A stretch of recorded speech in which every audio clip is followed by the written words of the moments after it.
He was reborn as the weakest race, as a goblin. But this race has an insane passive. He can get stronger by mating. Yeah, you didn't misunderstand. He gets more powerful by having babies. And he can do it with any species. Humans, other goblins, and even elves. Yeah, boy. But don't get your hopes up. If you reincarnate in an isekai, you won't get a power like that. And you better hope you don't reincarnate with titans chasing you. Also, it's not like his life is sweet like honey just because of that. Our protagonist has already been captured, brutally tortured, more crushed than the Patriots in the last Super Bowl, to the point they completely broke him. He grew to hate the human race even though he was one in his past life. But let's go back to the beginning so you can see the taste of this revenge. After the chief died, the goblins fought. They were biting each other's noses, is that even right? They wanted to be the new chief. They even wanted the old prey the chief left behind. They could smell mating in the air. But there was one different goblin, who called himself the guardian of that prey. Suddenly he hears something, and runs to see what's going on. A bunch of goblins were attacking the girl. You know exactly what was about to happen. What? When they saw the different goblin, they got furious and attacked. But he took out one of his brothers easily. This goblin had a weapon. And because of that, all the others ran off in panic. The girl thanks the goblin for saving her again. The problem is, he wasn't always a goblin. He was a human named Lintian, but he got taken out by Truck Kun. It's always you, huh, Truck Kun? Now he's a goblin, and he has a system, even though it looks like it hasn't been 100% initialized yet. The girl also taught him things about this world. The gods created it and created monsters too. Humans have powers as well, but he reincarnated as the weakest, most despicable monster. Even among goblins he's weak because of his stats. But we can't forget he can get stronger by mating. And this one here already looks like she's got a full belly. Naturally, there are no female goblins, so they need to mate with other species. The problem is, he used to be human, and that feels wrong. The girl says he's different, and that he doesn't want to live with those goblins. Then she talks about a group of knights arriving, and that they'd let him live in the village if she explains. But suddenly he hears goblins coming. He yells for the curvy girl to run with him. A goblin actually shows up, but he was running around saying the humans arrived and that he wanted to mate to get strong. Even at the end of its life, the beast's instinct is to find a hole. With a single hit, he sent his brother to go mate in hell. Looks like the humans really did come. The girl happily says it must be the knights and even cries with joy. Come to think of it, our goblin, even though he's weak, is kinda pot-bellied, right? Suddenly he stops. A man was using a skill right in front of him and wiped out several of his brothers at once. That guy was really strong. He was mad because the goblins tore his new cape. But the problem was his status. It was way too high. Is he really a human? The girl yells that they're there, but our little potbelly just keeps thinking. Suddenly he realizes something is wrong. The knight's sword was already about to cut the girl in half. He saves her, and she falls into a very mating-looking pose. At first, Potbelly thought he might have been mistaken because of the darkness, but he gives off an aura that makes it seem like it wasn't that. The girl claims her name is Kalia, and he says he knows that, but he says she's already been corrupted by the goblins, and might even be pregnant with theirs. She cries and says she wasn't corrupted thanks to him. She says that while pointing at Potbelly saying he saved her, but the knight doesn't care. Potbelly runs. He shoves her, telling her to run, while he grabs the staff. He'll probably die from this hit, but the hit didn't reach him thanks to a golden light. A woman ordered Loder the knight to stop. Kalia asks the saint to save her, begging with all her strength. The saint asks if the goblin can understand what she's saying. This was his chance to get out of here. He says yes. He quickly tells everything about being a human, and not being from this world. After seeing the saint, he's probably wanting her blessings. Loder is impressed, while the saint says he is a gift from the Holy Mother. The blonde woman asks if he really didn't attack her, and Kalia confirms it. So they decide to take the goblin to analyze him later. The saint asks if he accepts, and right away he says yes. With a snap of her fingers, she undoes the barrier. While walking, she orders Loder to do it. The fat guy was about to start thanking her for being saved, but she cuts him off saying yes. Suddenly, Kalia gets stabbed somewhere else, not in the mating spot. What is happening? The one he suffered so much to protect was taken out by her own companions? The saint, with a nasty look and 2 huge melons, says he better pay her back properly when they return. A week after what happened, Loder was giving a speech in the square, talking about having wiped out the goblins. The whole population cheers for revenge. He lies, saying the goblins killed Kalia, but that it's already been dealt with. The saint says the sanctuary will always protect the devoted, and that's how they controlled the masses. The more prayers, the stronger the sanctuary would be.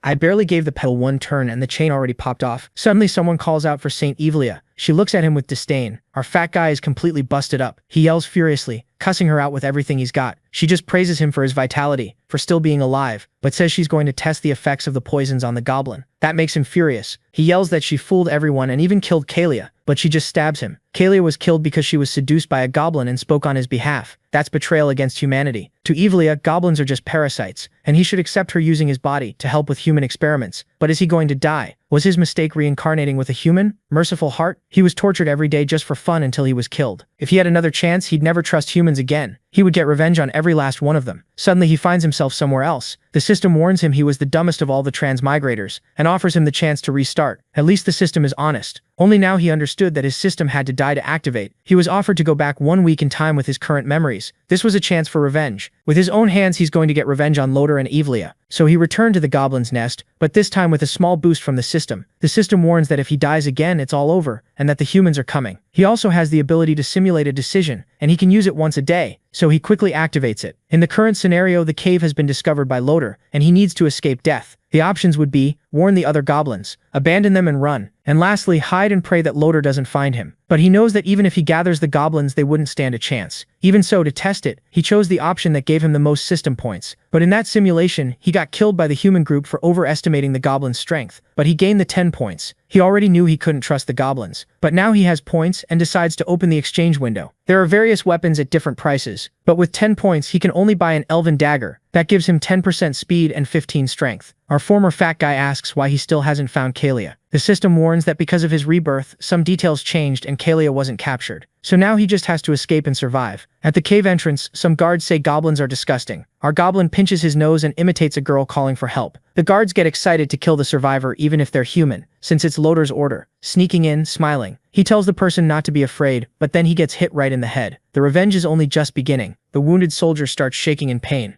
The other guard walks over, asking why he's taking so long, not realizing what's happened. Lintine smiles, thrilled that the plan is working. Quickly, our boy rushes at another guard, his super sharp dagger making the guy freeze, clueless about what's happening. Lintine snaps a punch into the soldier's face, and the man starts to crumple. Fueled by rage and pure agility, the kid leaps on top of him and goes to work. Just like Lintine guessed, the dagger is insanely sharp. He carves a huge cut into the soldier, and the guard panics, collapsing to the ground, thinking it's over. The soldier asks if Lintine can speak the human language. Then he begs for mercy, pleading with the kid not to finish him. Trying to tug at Lin's sympathy, the soldier pulls out a photo of his family, saying they're waiting for him at home. When he sees the kid hesitate and realizes Lin understands him, the guard calls Tian smart and claims he was only following orders from the Holy Order. Then he tries to buy trust, promising gold and young women, fresh and juicy, all while planning to grab his weapon and strike. Thinking Lintine got distracted by the bait, the guard lunges like a sneaky rat, calling him a stupid beast. But the soldier doesn't get what he expects. With speed and that brutal dagger, Lintine cuts down the sneaky rat before he can even reach him. The kid kicks off the first part of his revenge. Our protagonist is dead set on making the most of his last chance at reincarnation, in a world where humans betrayed him. Lintine feels more and more certain his revenge will succeed. Then he hears Loder's voice nearby and thinks the captain is coming to capture him. He puts his plan into motion, and takes the guard's clothes. Leaving the area with the soldier's outfit in hand, Lintine says he'll soon find Loder and Ephraia. At that moment, the captain and the saint arrive at the spot where the guards were taken down. Loder wonders if goblins could really have finished off those soldiers. Ephraia thinks a little monster that took out 2 guards might be a mutant. The captain tells his ally that if that's true and the news spreads through the village, the consequences could be catastrophic. Stepping on the fallen guard, Loder seethes, calling him useless for losing to a single goblin. Meanwhile, the sadistic Ephraia lights up at the thought of a mutant little monster, saying it'll be a lot of fun. With a dark look, almost turned on by the idea of a different goblin, the little saint says that if they catch him, she's going to have a lot of fun with it. Then we're back in the forest where the kid escaped. Lin Tian feels relieved, seeing his plan finally working, and knowing he made it out of that cave. While eating, he says he'll deal with his enemies the goblin way, using veracity to boost his stats and expand his influence. With a dark stare, swallowed by hate, Lin says that in this life he'll make every man's only wish be death, and every woman will desire him and cry at his feet. Hearing the bushes rustle, he wonders if Loder and the others still haven't given up. Then Lin Tian spots someone hooded stepping out from behind the brush. He attacks immediately, not giving the intruder a chance to counter. Startled, the figure trips on a rock. Lin Tian stops short, shocked to see it's a goblin. He can't believe it. He's even more stunned when the goblin speaks, talking and expressing herself like he can. Still, he doesn't drop his guard. Whoever this is, she was hiding. Then something hits him even harder. Lin Tian can't figure out why this goblin has feminine features, because goblins are only male, and that's why they can only reproduce with other species. The frightened female begs him not to hurt her, and says she only came to get water, which makes him suspicious. Lin Tian can't wrap his head around a little monster. Speaking in full sentences, he checks her status and sees something that makes his blood run cold. If a male mates with a female of the same species, he'll become a goblin god. Lin Tian is amazed as he realizes that if he hooks up with her, it could be the perfect chance to become strong enough to face his enemies. Desperate and fearing for her, the girl tells Lin Tian her boss sent her to fetch water, and if she comes back without it, he'll beat her until he's done. She freezes when she realizes a goblin is talking to her and even trying to calm her down. Lin Tian warns her that if she keeps crying, she'll draw Loader and his group straight to them. Still stunned, she asks if he can really speak like she does. He says yes. Lin Tian remembers goblins usually can't speak coherently, which is why she never talked much with the others in her tribe. Grateful, the girl tells him he's kind. She says the little monsters usually hit her and insult her, then asks if he wants to come with her to the village. Lin Tian spots another chance to get stronger. He perks up and asks if there's really a goblin tribe nearby, but he stays cautious. He doesn't know if Loader's group is still on his trail, and finding somewhere safe matters most. Still, with revenge on his mind and power as the goal, he tells her he'll go with her to the goblin village. He admits he's been wondering where he could find subordinates to recruit, and asks her to take him to her tribe. Soon, the village comes into view. When the goblins notice someone unfamiliar approaching, they watch from a distance, curious.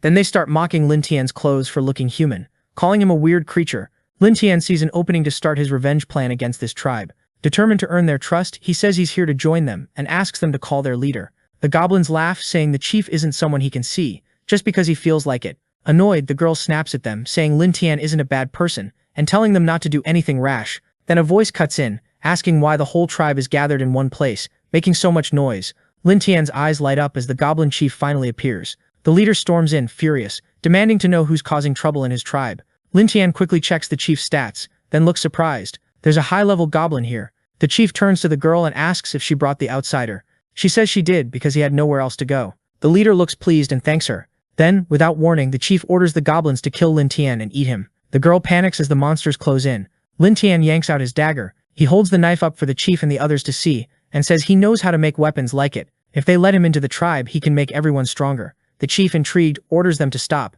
The leader steps closer, hungry for power. He says Lin Tian doesn't seem to be lying, and asks what kind of weapon he can make. Lin Tian puts his plan into motion. He says that if they can find ore, he can forge simple iron weapons, and with time make something even stronger. To seal it, he tells the chief those daggers would let them defeat monsters, even humans. The goblins erupt with excitement, talking about having meat, not needing to hide in the forest anymore, and how they prefer fresh elves. The chief decides to give Lin Tian a chance. He orders the tribe to find iron ore for 3 days so Lin Tian can make the weapons, and says if he fails, they'll finish him off. Then the chief points at the girl. She's going too, and if Lin Tian can't deliver, she'll die with him. After giving the orders, the leader leaves. Lin Tian hugs the girl and mutters that the old guy is cruel, not even sparing his own people. He says he'll have to make some weapons to buy time and get stronger. With that, he moves toward his goal. With a few goblins and his new friend, Lin Tian heads out to search for iron ore as ordered. Then the girl tells them to wait, saying she's exhausted because they've been walking all day. Annoyed, one of the little monsters kicks the girl. Furious, the goblin hits her, calls her ugly, and says if she doesn't find ore, he'll finish her off. She promises she won't complain anymore. The others pile on too, hitting her, calling her lazy, laughing, saying they'll finish her off. Out of nowhere, our boy hurls a rock and nails the little monster who is kicking her. Defending his new friend, Lin Tian tells them he brought them to find iron ore, not to fight. He's fed up too. He already explained what to look for, and if they want to live, they'd better start obeying him. Otherwise, they'll all be finished off by his dagger. The little monsters start trembling. They back away from the girl, muttering that the guy will finish them off with iron weapons.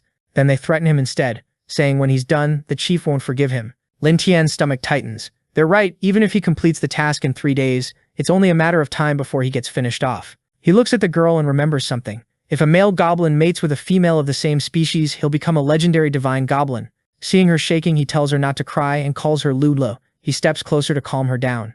Lin Tian cups Lula's face and asks if she wants to stay with him. If she agrees, he'll protect her, give her food, a warm place to live, and she won't be attacked anymore. Determined to get stronger, he says he always keeps his promises, but they're too weak to fight and he needs her help to get stronger. Lula, excited at the chance to stop being beaten by those horrible little monsters, asks how they could get stronger. Lin Tian tells her that if she's willing to have children with him, it'll make him stronger, and then he'll keep his promise to protect her.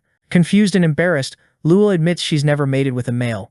Lin Tian tries to reassure her. If she agrees, she won't need to worry. He'll take care of the rest. Then something unexpected happens. Lin Tian leans in and kisses Lua. He takes her hands like he's starting some playful game. Willing to help her friend get stronger, Lua begs Lin Tian to let her have his babies. When he tries to have children with her, the system tells the reincarnated guy they'll have 7 children, and that this will increase his level cap. It also says that because of the increased cap, he receives +9 attack, +100 HP, and +10 defense. Lin Tian's physique shifts completely. After the upgrades, he checks his strength stats. Muscular and thrilled, he says he didn't just level up, his body changed too, and now they'll have a better chance of defeating the goblin priest. Right after that, he takes off the clothes that don't fit anymore. He comforts Lua and tells her that now she belongs to him, and he'll protect her like he promised. Lua looks at him with love and calls him kind. Then they hear screams and cries for help from the goblins searching for iron ore. A huge magical wolf bursts out, attacking a little monster running for his life, clutching something in his arms. Lin Tian's surprised they actually found iron ore, but they found trouble too. Keeping his promise, he tells Lua to wait while he heads toward the magical wolf. The beast is about to devour the little monster. Lin Tian charges straight in.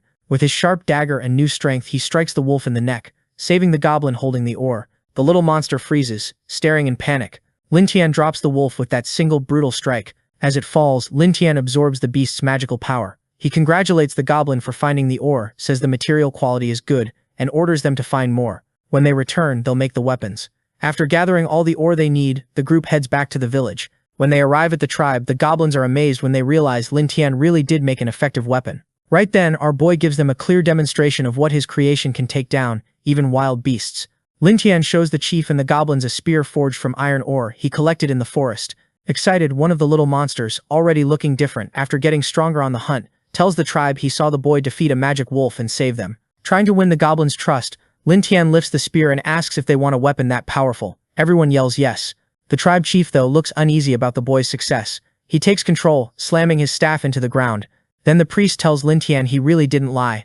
The chief praises him for being able to make iron weapons, but he's not done. Trying to prove the boy isn't some hero, the leader tells Lin Tian that if he wants to stay in the tribe, it won't be easy. He'll have to make 50 more spears in just 2 days. After the chief demands an almost impossible number in such a short time, the goblins start whispering about how awful he is, comparing him to humans. Lin Tian, meanwhile, looks pleased. His plan to win over the little monsters is working. To the leader's surprise, our boy delivers all 50 spears right on time. Lin Tian tells the chief the weapons are finished and delivered, and the goblins celebrate his success. Seeming happy to see him pull off the near impossible, the leader praises him again. Then the priest announces everyone will eat meat to celebrate Lin Tian joining the tribe, sending the little monsters into a frenzy. Everything is going exactly as the boy planned. Everyone's thrilled for a big meat feast. That's when Lua hands Lin Tian a piece of roasted meat, saying it's especially for him, an offering from the priest himself. Our boy accepts it and starts eating the tribe leader's gift.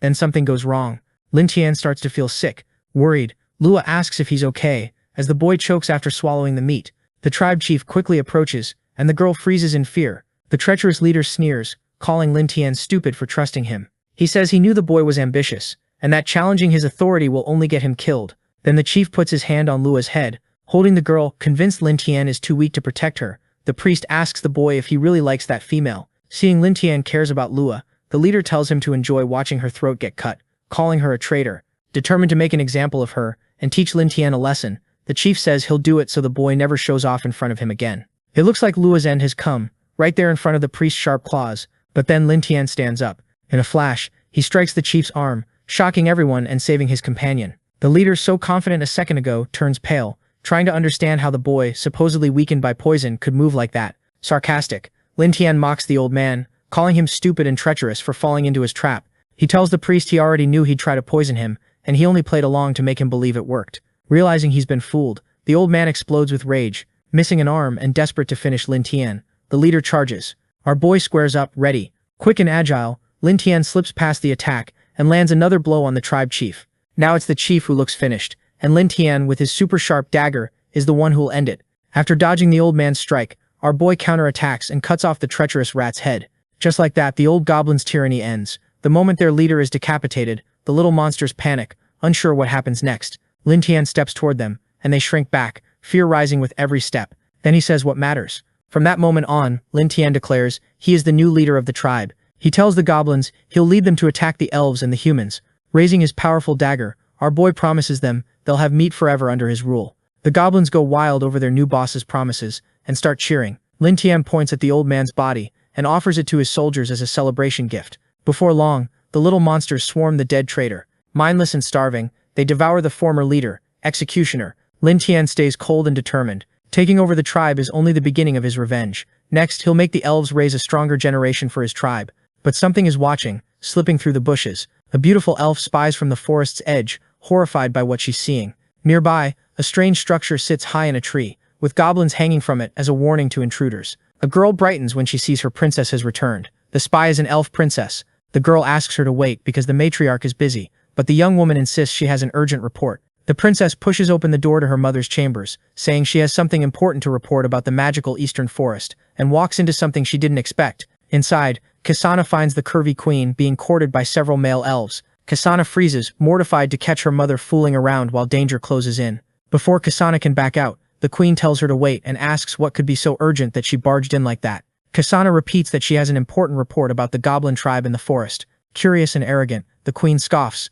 What could possibly be so urgent about weak, filthy creatures? Kasana tells her she found a big black bear eaten in the magical forest, and she doesn't believe goblins could have killed it. She adds that a few days ago she saw the old leader of the Little Monsters tribe get finished off by a mysterious young man, and she wonders if it's connected.